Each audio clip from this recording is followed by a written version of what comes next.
can't wait any longer. I've been sitting here waiting for my neighbor to finish mowing their lawn. And then they finished, and I went to hit record, and my other neighbors started mowing their lawn.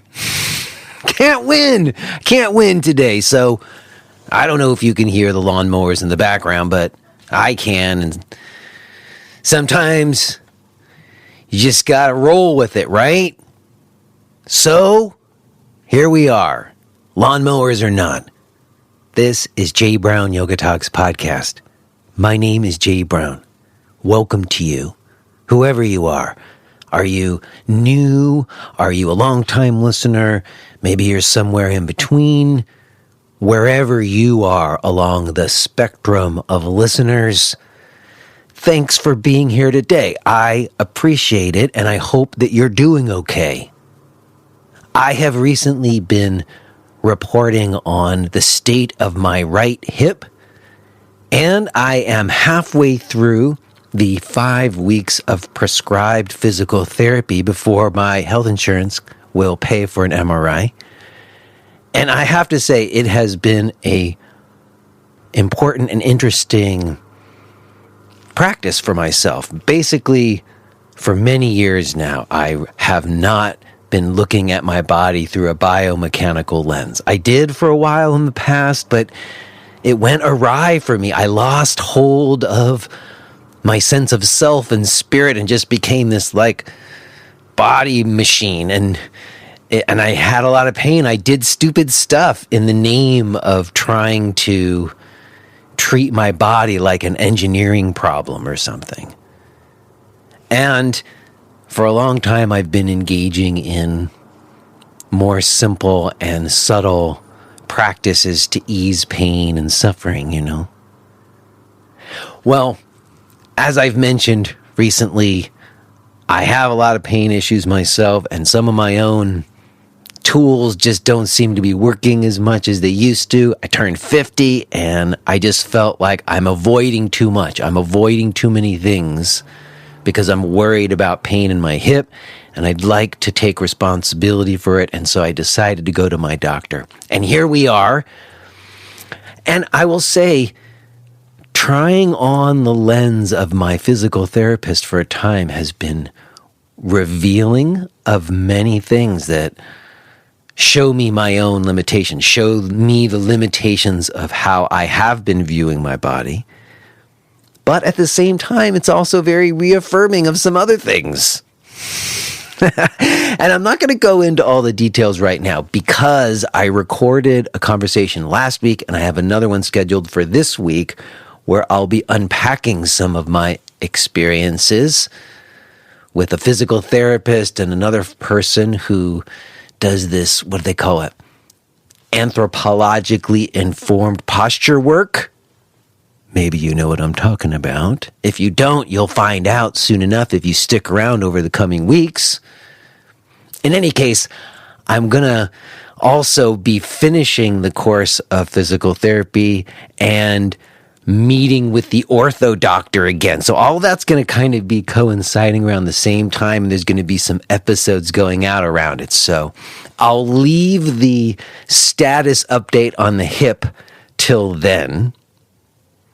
But at the same time, I've also found myself deeply in need of the counter to this lens of physical therapy and going to the doctor. So I've also been really engaging in some personal practice that is revolving around spirit and prayer and other kinds of avenues of my experience. And so I have some conversations, one recorded last week and another scheduled for this week that are about that are not about my body as a biomechanical phenomena, but my body as a mystical wonder. And I would also say very much about higher powers. Yes, God, higher powers and God. I have some conversations around that coming up too. So I've been sort of going back and forth between those. And I guess I wonder how I should put out the episode. Should I just do all the like ones that have to do with posture and biomechanics and stuff, and then do the ones that have to do with like spirit and prayer and higher power? Or should I go back and forth like it is in my mind, right? I'll go back and forth between the two lenses. I'm not sure. We'll have to see how it plays out. But all of that stuff is where I've been swimming, and there's a lot of very enriching conversations around that coming your way. And today's conversation with Tanis Fishman is very much along the latter lines. It's about unity consciousness, maybe, and we talk about prayer and definitely this wanting to be able to own our experiences even when they don't fit into the normal definitions of reality. And you'll hear my conversation with Tanis comes about because of one of you, a listener of the show, recommended that I talk to her. You'll hear I tell Tanis all about it. And ultimately, it really did fit right in with this swinging back and forth between spirit and matter that I've been doing. And today's conversation is very much a matter of spirit. I really appreciated connecting with Tanis on this and the way that she shared of herself in it. So it was a pleasure to speak with her, and I am glad to be sharing it with you today.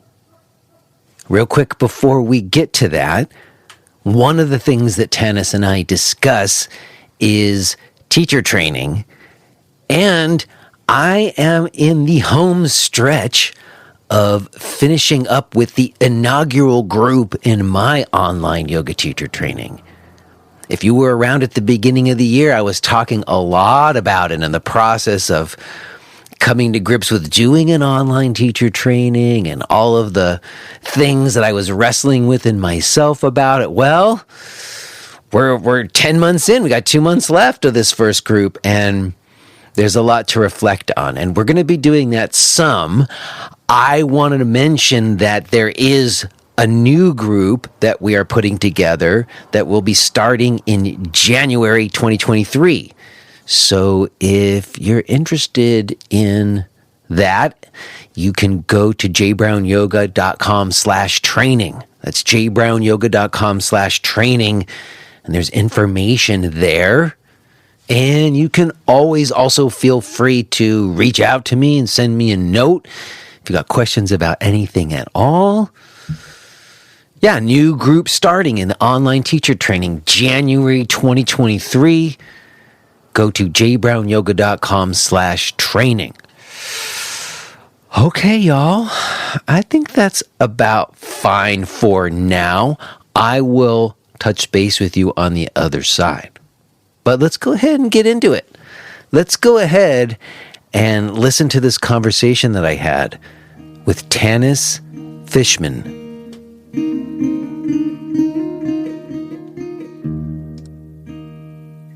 Hello. Hi, Jay. Hi, Tanis. Hi. Nice to meet you. You as well. Thank you. Thank you for having me. Oh, you're very welcome.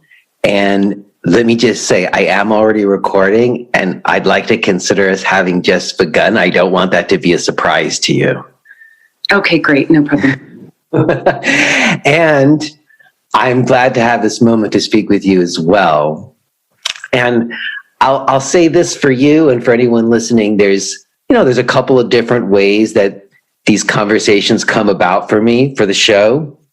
And, sometimes it's people who will email me with suggestions, and sometimes that's like PR people or folks have like something they're hoping to get out there to folks. And so they're looking to get on some podcasts. And sometimes that will end up leading to a conversation if what they're talking about is something that, I don't know, it piques an interest in me. But another way that it happens is someone listens to the show, often like a regular listener, and they pick up on the threads that I'm pulling on, and they think, oh, I know this teacher I've been listening to that I think Jay would want to talk to. And that's what happened with you. And I actually looked up the name. Let's give her a shout out. Carla Harder listens to the show, and she said, I think you might want to reach out to Tanis. And so I went to your website and I clicked around and I listened to some other interviews, and I totally understood why she thought I would want to talk to you. Wonderful. I so appreciate trusting the synchronicity of it all. And I'm always curious and observing what's showing up in my field. So, just a true pleasure to be here. Oh, yes. I love the word you chose. Curious about what shows up in your field. I like the way you said that. And you showed up in my field in a slightly what would maybe seem random way, but as I've discovered getting ready to talk to you, not so random. And I think where the synchronicity lies is that, and I've been talking about this on the show a lot, so this is why I think Carla thought of you, is my earliest experiences that I think, I don't know, put me on whatever this path of yoga that I've been on, were when I was young, when I was 16, was the first time I had an experience. And it was when my mom died, I had a deathbed experience with her. And I've always struggled for words to describe that experience, but I just in a general way would say it was a mystical experience I had at age 16. And yoga became the vehicle in my, early 20s where I tried to sort that out. And I think initially there was like these huge breakthroughs, and then there was several more of these kind of mystical experiences that happened that were much more intentional because I was like studying and stuff. But then I think it actually kind of went awry and it became very achievement oriented. And I ended up taking this trip to India and I met this teacher there. We can talk about that some. And that teacher in India kind of completely shifted my understanding. And then yoga really hit the mainstream after that, and I had a yoga center for 10 years. And I think my outer presentation of yoga was more trying to like meet the demands of the market, in the sense that I was emphasizing like, you'll get strong and you'll get flexible and you'll relieve stress, like the way that I was presenting things wasn't necessarily about consciousness-based reality or subtle inquiries into the nature of yourself so much. I mean, it was always that for me, like for myself, but it was more on the down low in a way. And then even when I did teacher trainings, it was more about like modern postural yoga kind of stuff. And then I think in the last 2 years, everything's kind of fallen apart. And like all those things that I was doing, all that effort I was making to try to meet whatever I thought that expectation was, has kind of gone away. So what's been most important and what I've been most interested in and curious about is really these subtler aspects of like energy fields and morphic resonance and consciousness research and spirit. And so I've been having people on and asking them if they ever use the word God, God forbid we ever say that in the yoga world, So in any case, maybe you get a sense of how it seems like we have some parallels, because I've been really wanting to talk about things. And as you know, they don't always have good words for them, some of the things we're trying to point to. So in any case, maybe it's a little bit of a long-winded way of sharing with you what I think brings us together, because it seems like you've had some similar experiences. I know I read about maybe what was one of yours, if not your first kind of experience. I think it was when you were 19. Is that right? I read that you were an athlete and then something happened that really changed things for you. Maybe you'll say something about that. Yeah. And thank you for sharing more of your journey with me and just tuning in. And absolutely, there's a lot of overlap and resonance. And yeah, I think there's times where we get a little bit disoriented in what is deeply true. And I don't see those moments, like, for instance, I stepped away from all trainings. was teaching yoga nidra trainings and 200-hour and 300-hour trainings. And at the onset of the pandemic, it was kind of my invitation to step away from the teacher archetype, to take a really good look at, where am I? What am I doing? Because the deeper programs were kind of foreshadowing the direct truths that I knowing of. So yeah, I deeply hear you on your journey, and I think we wrestle with it when we're in certain roles, and just being in a very large distortion field of society, and we get lost as well. And I think that's part of it, though, yeah, fair enough. We're certainly up against a lot of noise. Yeah, we are. And and that's, I do see that as those are the stronger initiations, when we get redirected back inwards into a deeper level of truth. So, yeah, and I would say just quickly that it seems like what I was asking you about and what I was kind of pointing to is that sometimes those moments that where everything gets turned into a deeper truth are actually very deeply painful and hard moments where it feels like there's no hope almost, like when you're on your knees or something.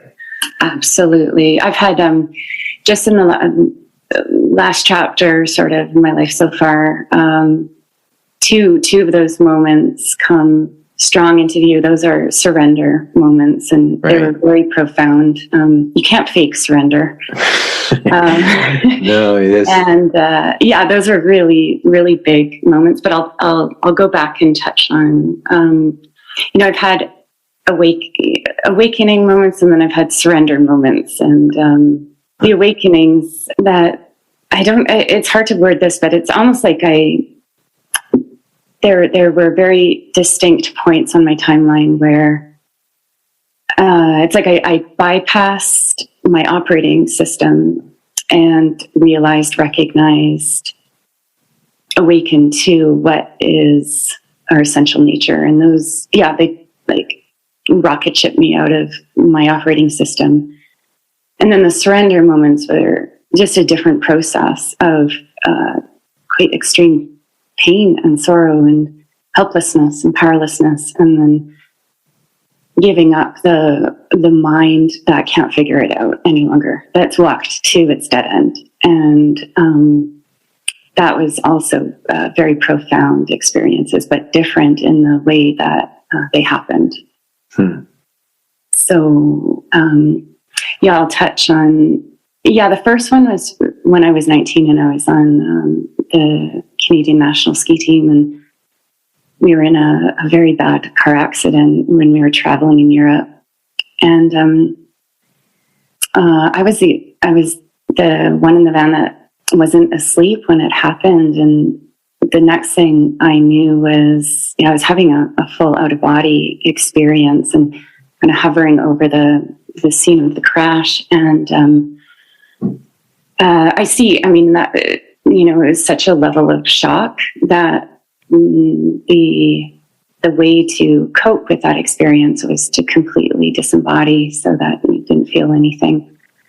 But what was quite significant when I had chance to kind of reground after that whole experience was that state of consciousness. It was so different from the regular, ordinary perspective that I was in. And in that moment, I was able to just touch ways of being and seeing that I just had this small inclination of it existed. I knew something more pristine, more clear existed, and I was able to touch it in that moment. And then after that, kind of the quest grew really strong in me to understand what is that. My channel on the radio station shifted, and I wanted to understand it. I wanted to know it more. I wanted to know how to even consciously change the channel. And that took me out of the sport and kind of set up more the hero's journey to go on the quest. That was one. And then another profound one was when I was in India. This was already when I was on my yogic journey. So wait, let's get to that. So at first I would say that it seems like sometimes there's just those, I don't know, life has its own momentums and takes its own turns. And sometimes you just get plummeted into those experiences. You got like thrown into the astral, like without any awareness until it was there. But that you had some awareness that it happened. Once you notice, wow, look, I went out of my body and I like looked down on a scene and I know I had that experience. There's no going back. You know it's possible. You know that such a thing is within the realm of possibility, even though in our standard, as you said earlier, like frames of reality, we don't necessarily think of those things as even possible. Totally. And like that, there was no question in my mind, like, did that happen? It was more real.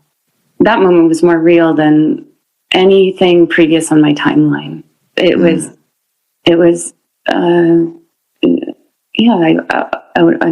awakening into, like, my senses were cleansed, cleared. Everything was, it was real, more real than anything else. So you can't forget, you don't forget those. It's a complete shift in your sense of reality. And did you go to yoga with that in mind, or did you go to yoga and then it connected to that experience?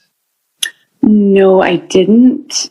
That didn't initially set, what was your first yoga class like? What was the yoga class that you went to? Well, I had a little bit of a meditation background because during skiing, we were encouraged to explore other, whatever else we could, for your mental game or whatever, right? Your meditation exactly. practice. So I was used to visualization, and I was used to mental focusing, but I was more drawn to sitting, just in stillness and quiet and more classical meditation stuff.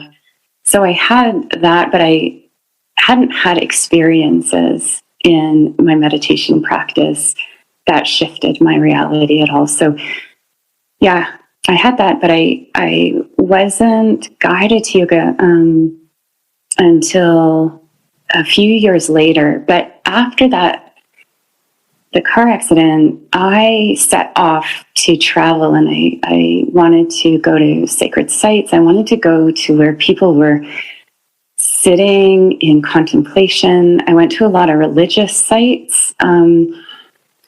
There was something comforting, but more from a mystical perspective. There was something comforting to go where I don't know, people were praying to something invisible then. Because it had the spirit vibe. It had the vibe that you felt when you went astral or whatever, right? Yeah, exactly. Like it felt home to me, where they're connecting to, you can't see it, but it's so meaningful, and for people in prayer, or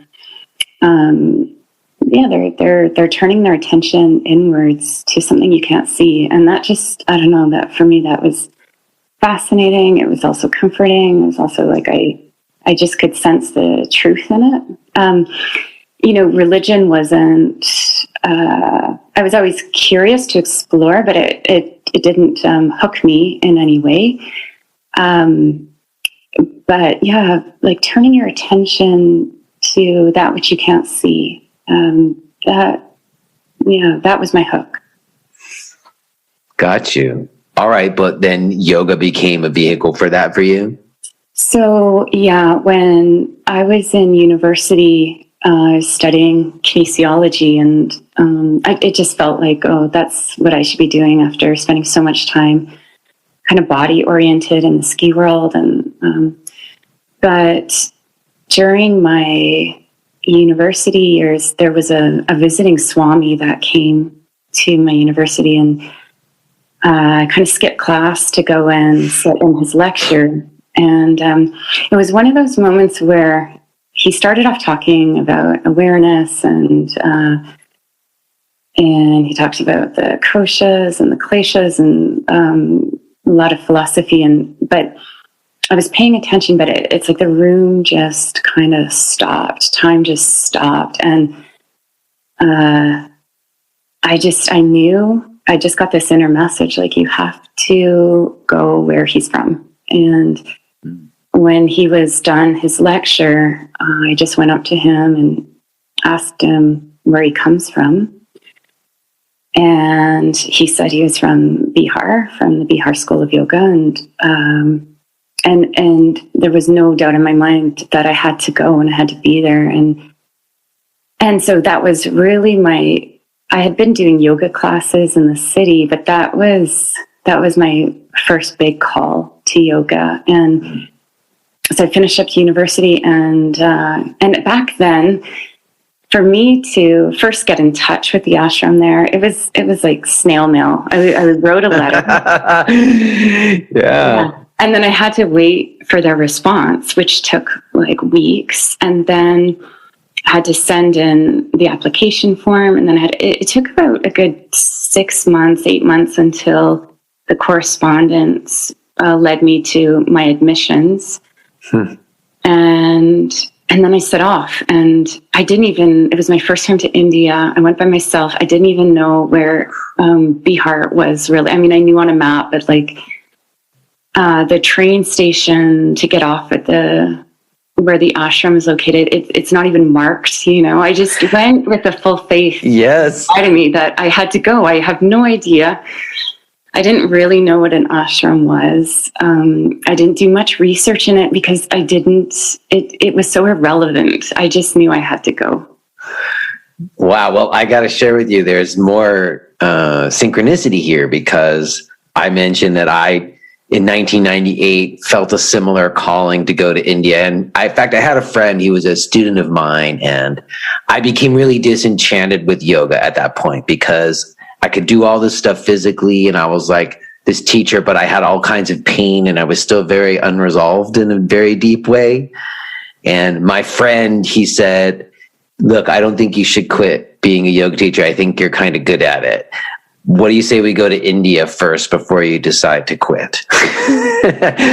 So we did. We went for 3 months, and we traveled all around. And I met a lot of different teachers who didn't really resonate, but I met this one teacher in Rishikesh who basically lived up in a cave most of the year and then came down during the raining season to teach. And he had studied at the Bihar School. And he was the person who really turned my idea of yoga around and into more of what it's ended up being. And so I know what you mean about the trains. I remember there weren't marked, and they were supposed to be there at a certain time, but sometimes they would come 2 hours late, and then you didn't even know if that was your train, and like trying to figure it all out. Like, I learned a lot about yoga. I felt like just being there and navigating the way time is there. And, like there was all these lessons, like the land had all these lessons in it itself, or just because it was so different from what I knew, Oh, totally. Yeah. India delivers a huge package to anyone who steps foot on her. Yeah. Yeah. I know. As this man beside me, just like it was overnight, a long journey, like from Delhi to get there. And he just like tapped me on my shoulder to tell me to get off.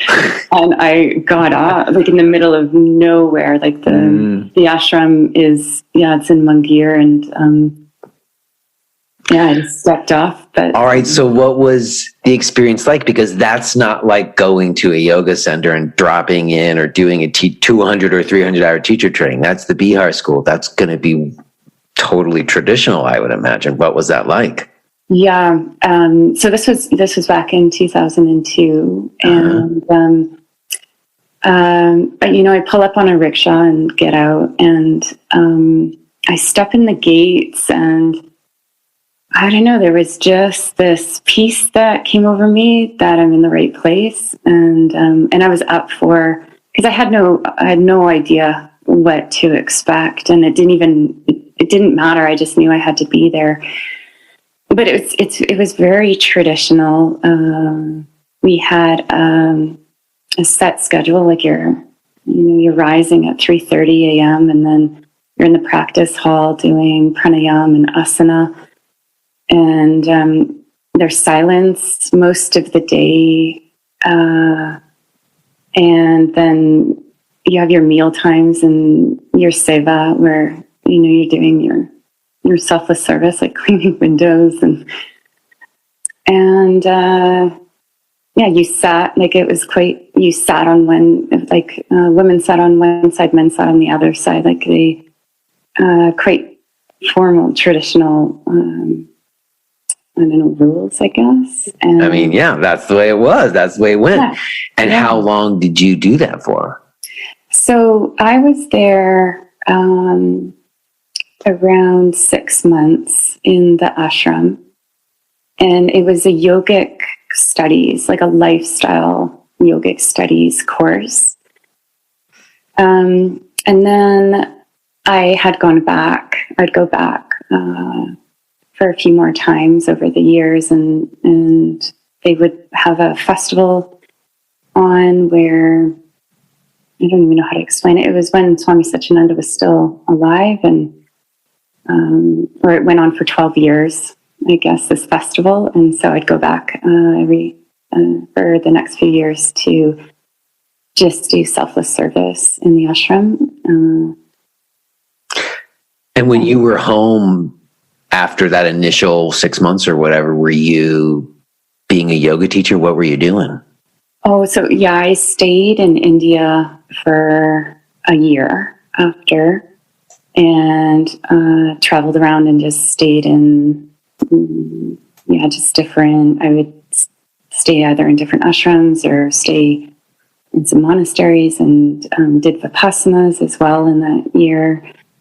And then when I came back, I just wanted to find community. And so I signed up for kind of the local teacher training in my city. And I connected really quickly and deep with one of the facilitators. And she was a Brazilian who really was like a true yogini at the heart, lived and breathed yoga. And so I took the training. And when I first met her, she's like, Tanis, you don't need this. This training will be so basic compared to you being in that course already in the Bihar school.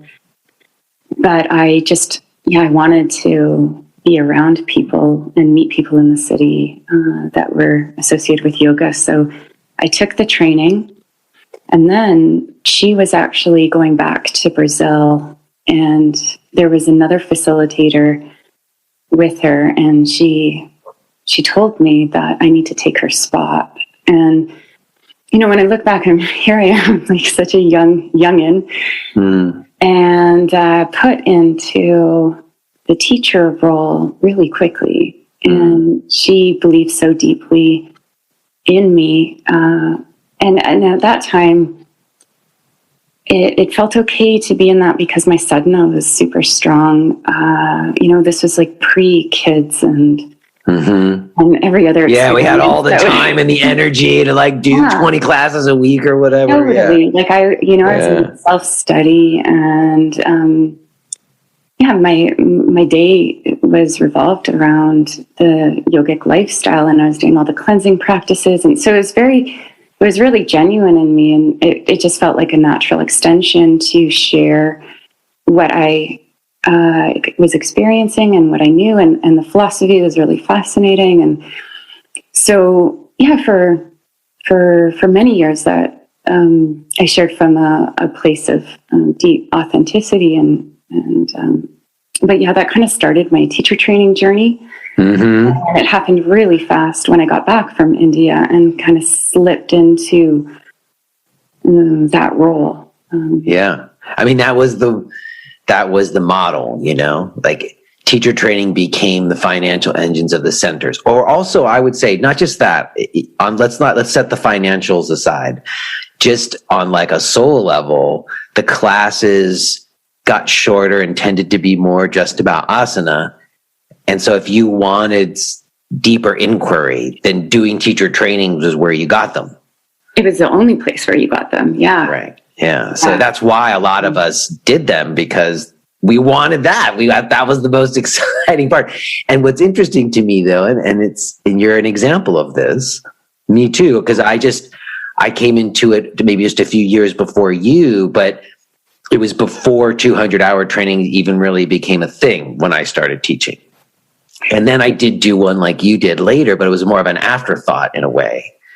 And all the like senior teachers and myself, and it sounds like you, we learned yoga in a certain way, you know?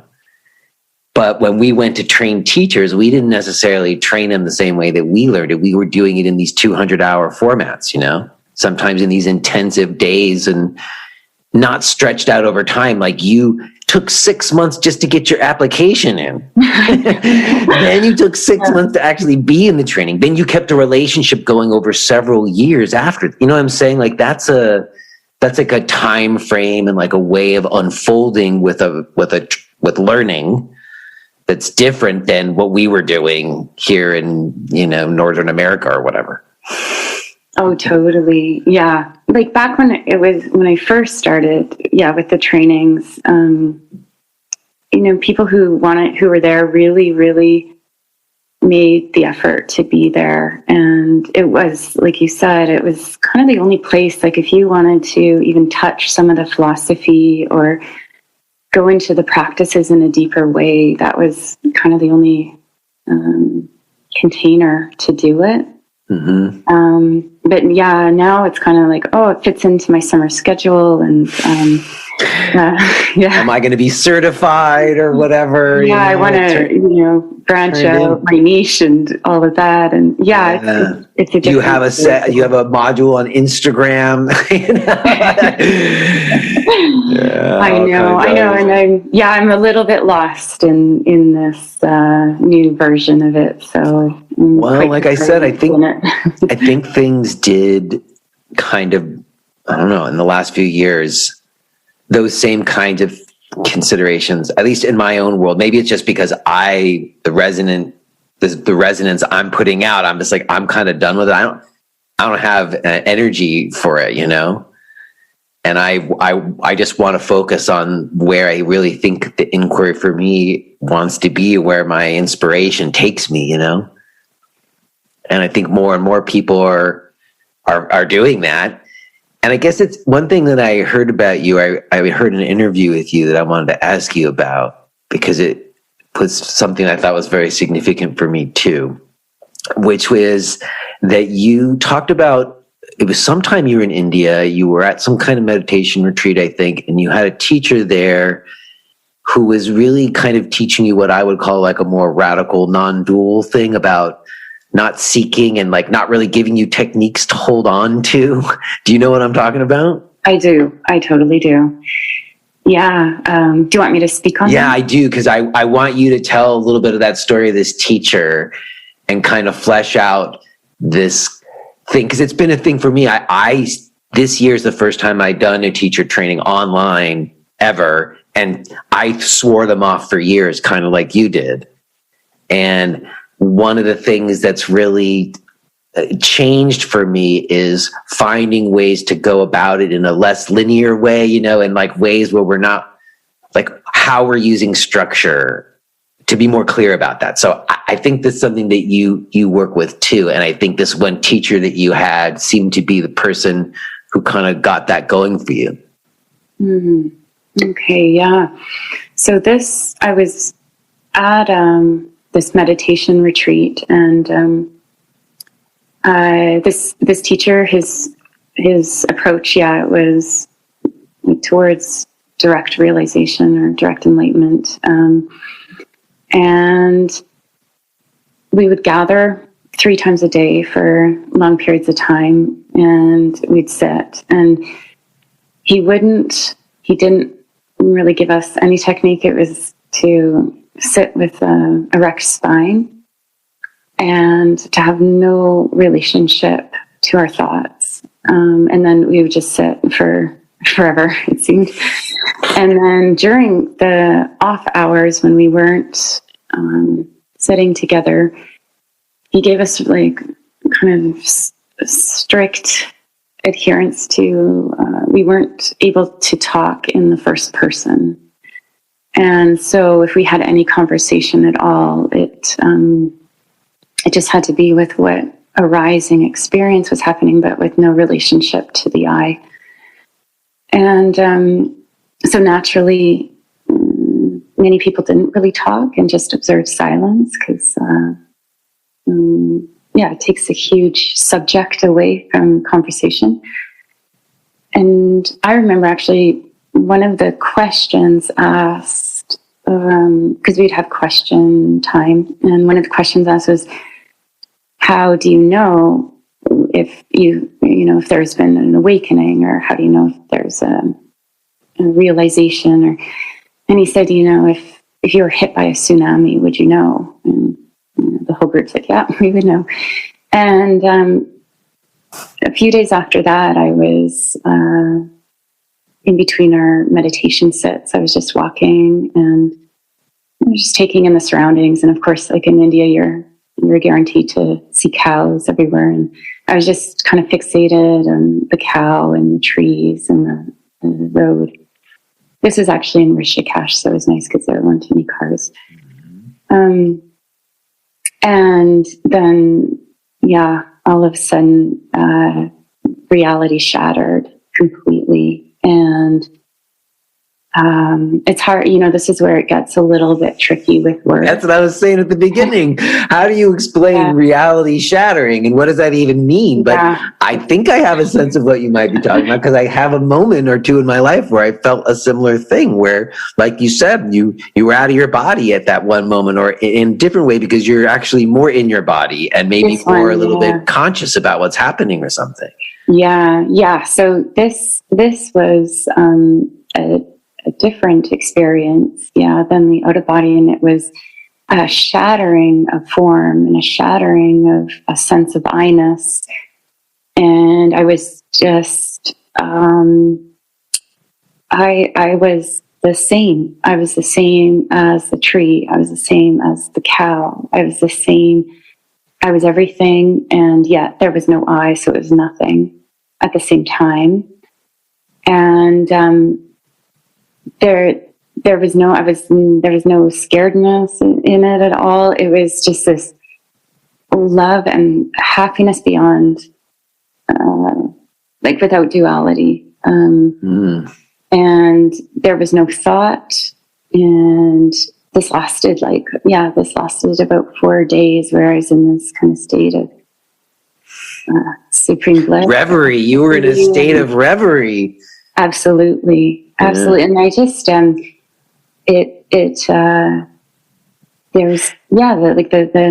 essence of it, it was just a loving presence, that the whole fabric of everything was the same. And that was really like my taste of unity consciousness. Yeah. And I had a similar experience, in India too, because you're so removed from like your normal identifications about who or what you are, and you're in a completely open place because of that. And then to encounter those kinds of teachings and then invite those kinds of experiences in and have them, like, I wonder, could we have been in that state for 4 days like that if you were back home? Oh, I know. India sets up the conditions for that. Like sometimes it's like a minute or something, or like 30 seconds, and not necessarily 4 days or something.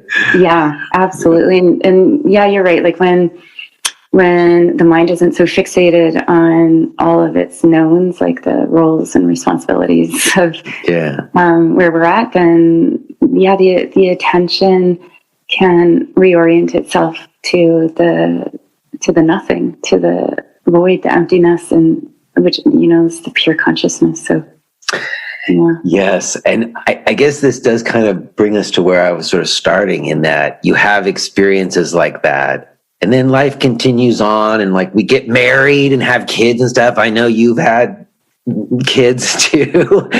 And I think there's sort of a process of trying to integrate, or like, in a way, bring that kind of understanding, or in a way, the understanding led me to like, oh, just go have a life, and to sort of find the sacred in the mundane. Or one of my favorite expressions was, a family life is the yogic cave, you know?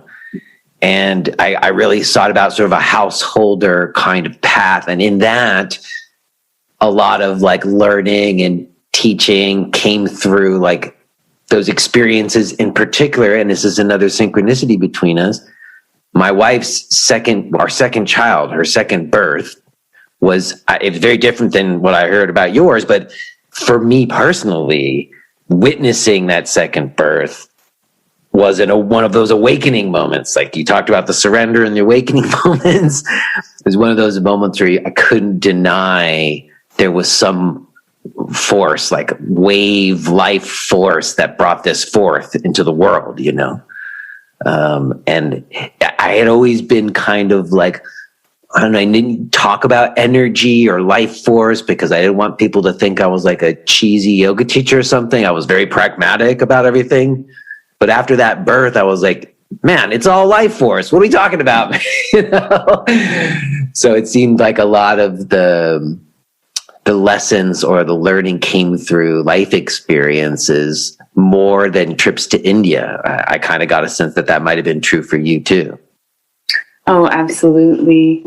Yeah, we're on the sacred householder path now. Yeah. And it's still lots of sadhana in that, you know what I mean? It's just not the same, doesn't take the same form, you know? Oh, totally. Yeah. Like I had the luxury before of, traveling to sit with, highly conscious beings. And I think when you sit in certain fields, you're in tune with you're in the morphic field of there. If you are hearing this message, then you're listening to the free version of J. Brown Yoga Talks. To hear the rest of our conversation, please subscribe to Podcast Premium at jbrownyoga.com/premium.